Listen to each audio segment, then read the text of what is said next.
All right, so this morning we are going to start with a little exercise. I hope everybody's had their coffee this morning because I don't want you to fall asleep while you do this exercise. But I want you to close your eyes right now, and I want you to start thinking about who is your best customer, okay? And I want you to get into a place where you can visualize yourself as an artist in your studio or at a show. Let's do a show. And somebody walks up to your booth and they say, wow. You're not closing your eyes. Oh. I'm going to catch you if you do. Okay, and they say, wow. And that person has really fallen in love with your work. And after the tingle goes away, I want you to think about, what is that person wearing? I'm going to give you a minute to think about that.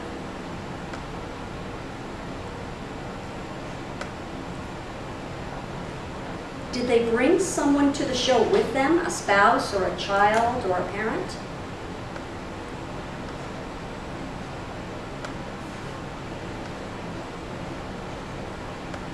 What kind of shoes were they wearing?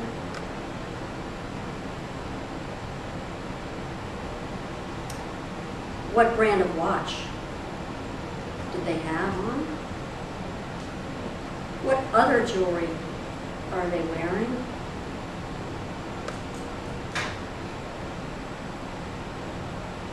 And I want you to remember some things that you got into a little conversation with them about life and what their life is like and why they were at the show and what their day is like, and maybe somebody's rushing home to get something else done for the day.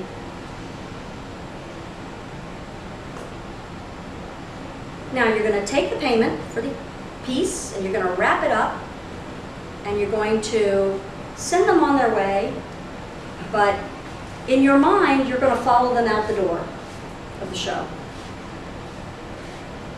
I want you to imagine them getting into a car or on a bike or whatever it is. What brand of car? Where are they driving to? When they get home, where is your work going to be placed? Is there room for your work in that place? Is it where you want it to be in that home? And who's the first person they're going to tell about the great piece that they bought at the art fair? I want you to now pretend that you've been invited to explore their closets and their drawers and every room in their house. Really think about it for a minute.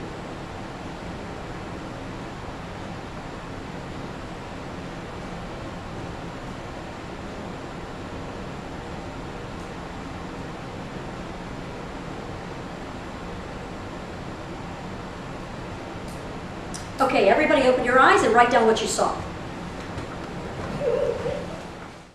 I'm going to now give you the demographics of the top jewelry buyers in the United States via American Style Magazine's demographic survey. Okay. Okay? Now, how do you verify that they don't lie? That they don't lie? Or exaggerate when they put the, exaggerate, I guess. I don't know.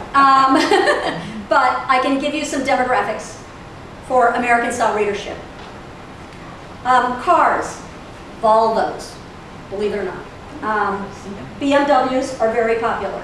Mercedes, not so much. Level of education, master's level, always above 70% above a bachelor degree. Some graduate level education. Doesn't have to be a certificate, a master's degree itself, but some beyond the bachelor degree. Favorite brand of clothing? Eileen Fisher. Who is that? Oh, it's great. It's monochromatic, it's subtle hues, it's Not terribly expensive. not terribly expensive, right? Now, who wears art jewelry in a profession? Nurses. Huh. Yes, because it's the only way they can express their own creativity and identity. They have no other way to do it other than shoes, which are generally those horrible shoes that they have to wear because they're 18 hours on their feet. They're not allowed to wear jewelry. I didn't think they were allowed to wear Yes, they jewelry. are allowed to wear subtle jewelry to work. Okay. Yes. So, I mean, nurses are desperate for art jewelry. It's the only thing that they can talk to their friends about at work. Think about it. Speech therapist, speech therapist. Yes, and psychiatrists and psychologists. Yep. Huge. Yep. Really, They're really sitting at a huge. table all the time. Right. Hobbies. Did anybody come up with a hobby? I didn't. Cooking. Okay, refinishing furniture, so like something. Okay, all right. I would say cooking. Number one hobby, gardening. Okay. Huh. People who are willing to invest time and energy and money in the outside of their home as well as the inside of their home are aesthetics to start with. They're making, as my husband says, money in the ground. You're putting money in the ground.